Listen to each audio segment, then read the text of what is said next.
優雅な友。二章。合言葉。我らには皆さん一人一人の問題が分かっております。皆さん一人一人の心、直面せねばならぬ戦いや根拠を承知しております。皆さんの人生で皆さんの足を傷つける石は、まず我らの足を傷つけた石です。皆さんは霊的な道を進めば、無料の喜びと幸福を手にしましょうが、また悲しみ、傷つき、落胆の時も来ましょう。人間性には二つの面、つまり高級なものと低級なものの両面がありまして、この両者の相国からそうなるのです。皆さんがこの道に足を踏み入れる以前には、人生はさほど複雑ではなく、責任だとか内的光からの強い要請、つまりいわゆる良心の声を感じなかったのです。しかしひとたび人間の真実を悟り、高級我が目覚めますと、その結果が外に現れてくるのです。しばらくの間は幸福で過ごします。やがて人間的な問題が起こってきて、じっとしておれなくなり、いかにすべきかと強く問いかけます。これ相国ですね。もうのんびりはしておれなくなります。そういう経験をするからといって、がっかりしないように。それは健康な経験なのですから、今まさに五感の喜びでは得られない、さらに深い喜びと幸福に触れようとしているのです。その相国とは価値あるものです。足をしっかり地につけ、神に目を向けなさい。神の力と助力を祈りなさい。ケチな低級我の誘惑に打ち勝つためにです。肉体の誘惑、いやそれだけでなく、傲慢、高慢、癇癪の種となる心の誘惑、これに勝つためにです。これは直面して克服せねばならぬものです。簡単に申せば皆さん、我らが兄イエスの姿に、あの美しい人格と態度に倣おうではありませんか。それは理想であって、地上では不可能なことだと、こう人は言うでしょう。それは真実ではありません。皆さんは霊的進歩の過程にあって、いつかはその肉体、その地上での人格を通じて、神の子たる全性質を発揮して見せねばならぬのです。故に現に今、その心、その言葉、その行為を通じて、キリスト神霊の光を発揮せんものと、絶えず熱い思考を持つようになされよ。習得すべき教訓の中で一番難しいのは忍耐です。焦りのために、霊性進化過程の多くの魂が後戻りします。されば過去の神秘学派では、弟子たちは諸突猛進の具を常に教えられました。熱心さのあまり目が見えなくなりますから。それゆえに、人はのみと土をもって忍耐強く、自分の石を刻まねばなりません。辛抱と時間をかけて、初めて石は立派になるのですから。辛抱ということを学びなさい。こうして皆さんは力を生む平安の中に入るのです。第二に申したいことは愛です。皆さんは愛の方が先だと思われましょうけれども、しかし愛を学ぶには、まず忍耐が必要なのです。ここで愛と申しても、感情や情緒の愛ではありません。愛とは霊から出るものです。この霊から出る愛によって、皆さんは他者の中の霊を認めるのです。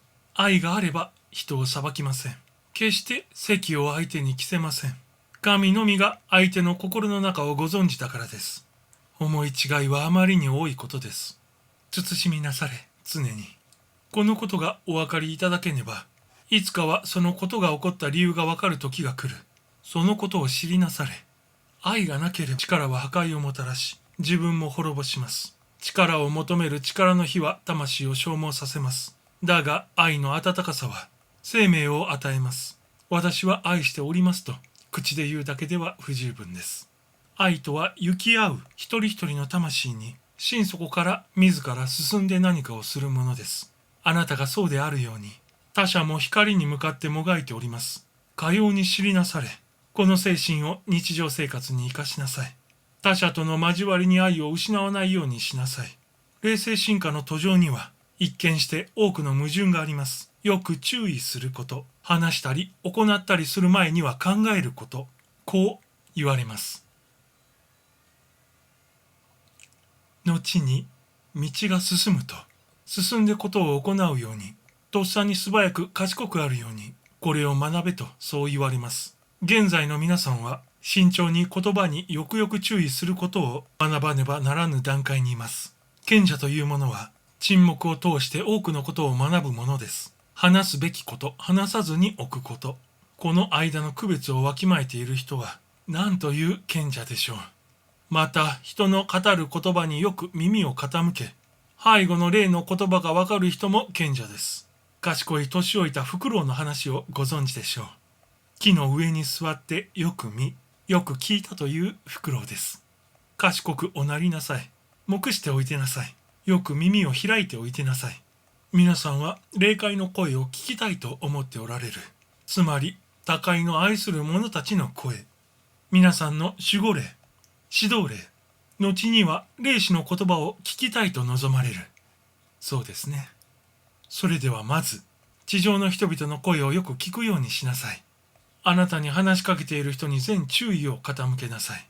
それからまた、鳥や動物の声、木々を渡る風の歌、雨だれや川の流れの音、これらに耳を傾けなさい。アメリカインディアンは子供の時からこういう方法で訓練されました。こういう訓練のおかげで、彼らは物理的な音だけでなく、地上のものらの背後にある音、すなわち見えない世界の音を聞くことができました。彼らは守護霊と指導霊の声を聞き分けることができました。また、自然霊たちの声も聞くことができました。こういう騒がしい都市にあって、皆さんがそれらの声の一つでも聞くことは難しいことです。しかし皆さんは、その声を聞く訓練をせねばなりません。皆さんが不正を目にするとき、当然そこに義憤を感じます。それは人間として自然の情です。人が愛について学び始める当初においては、弱きを助け悪を正す。この心情が自然に起こるものです。それはわかります。しかし皆さん、一歩退いて聖書の次の言葉に思いを向けてみましょう。悪に逆らってはならない。悪は善によって消しなさい。その言葉は悪を見て見ぬふりをせよということではありません。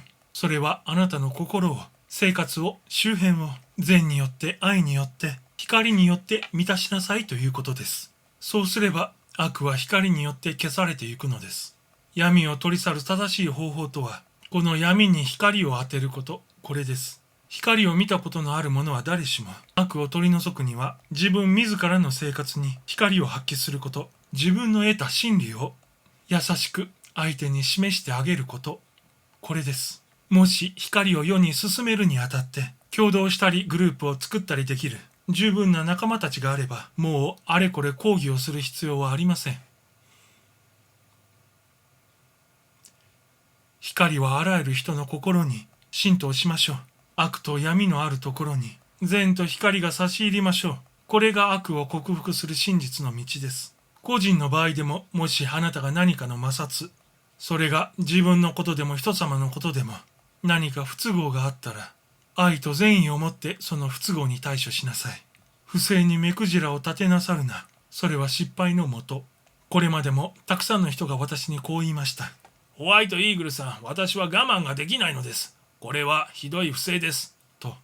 しかし皆さん、神は正義です。神は終局において正義を明らかにしてくださる。このことを皆さんは確信することです。だが神の正義の無理強いはできません。不可能です。人が法に従い光に従いさえすれば、仮に不正が身に及ぼうとも犯されることはないのです。不正を被る者は神の愛である英知があるので、これに身を委ねれば安全なのです。もしあなたが神を知るなら、あなたは絶対の不正がないことを知りましょう。我らが皆さんへの愛にかけて、我らは皆さんに保証します。道はある。ただ一つ愛の道があると。細かいことは捨てておきなされ。対極に立って目を開きなさい。細かい事柄が立ちふさがることもありましょう。だが難なくそれは対処できるものです。もし皆さんがこれに取り合わず、対極に立って物を見るよう鍛錬を積めばです。細かいことでへこたれなさるな。対極に立って頑として譲りなさるな。霊的法則によると、人は受けた奉仕には支払い、行った奉仕には報いられる。その定めになっています。古代の密教の学派、すなわち同法団には次の言葉がありました。団員は自分の仕事の支払いを神殿に受け取りに行かねばならないと。これは因果の法を別の言葉で表現したものです。皆さんは胸の奥で残念がったり、くよくよしたりすることは何もありません。私はなすべきことをしたのか、それとも間違ったことをしたのか。間違ったこととはカルマの方が命ずる支払いに自分が正しく応じなかった。そのことだけです。それゆえに、これはけしからんと思うことがあっても、腹を立てなさるな。自分の境遇に不平を言いなさるな。自分を悪く取り扱う人間がいても、自分の思惑通りにいかぬ人間がいても、ぶつぶつ言いなさるな。人は誰しも狂いのない因果の法のもとにいるのです。これをしっかり腹に収められよ。昨日のことでも今日のことでも。あなたが人にしたように、あなたは正確にその報いを受け取ります。それが同じ人から同じお金でとは限りませんが、あなたがしたことは何事によらず、そのお返しを受け取ります。それが善悪いずれであってもです。あなたはこの正義のカルマの方を逃れることはできません。あなたが愛によって、奉仕によってことを行えば、それが物質的な奉仕であっても、適切な折にその報いを受け取ります。これはけしからんことだったと思う出来事があっても、くよくよしなさるな。あのやり方はまずかったと、いちいち頭を使いなさるな。あなたはそのおかげで勉強したのだし、そうせねばならなかったのでしょう。これは大事な点なのです。地上の皆さんが学ばねばならぬことだし、経験して初めて学べることでもあるのです。決して疑ってはいけません。皆さんは最終的には黄金の実りを手に入れるのです。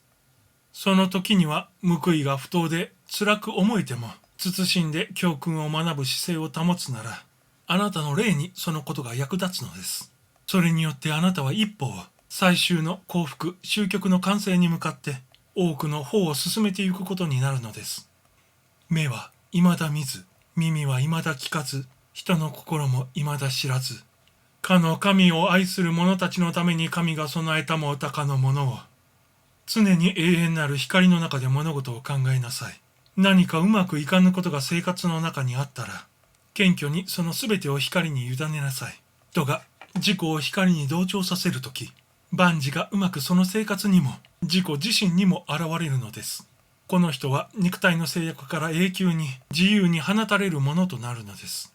静寂と平和が高所に山の頂にあります。それこそ力、英知、人間生活の背後にある愛であります。同じく皆さんの心の深部にもその静寂があります。それこそ力、英知、皆さんの生命である愛であります。その内在の光に顔を向けることを忘れなさるな。救いの時、指導を求める時、その内在の光の中で、皆さんは同胞団の方々に会いましょう。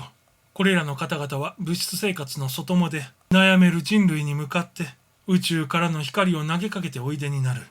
彼らは、同胞団の方々は、決して疑いません。決して暗い面に顔を向けません。彼らは同胞団員ですからね。光の中に住み、光と共に働き、彼らは光なのですから、その姿に、その教えに従いなさい。恐怖とか疑念とか失敗とか、そんなことは考えなさるな。そんな言葉を卑しくも使いなさるな。光の中で光と共に考え、語り、行為しなさい。新時代は大伯爵令団の計画通りに建設されると確信を持って、作り手が建設に従事する者たちが真実である限り、同胞団の者たちは誰しもが万事うまく善に向かって進んでいると心得ています。光がいずこにあっても闇を吸い尽くすと、こう考えます。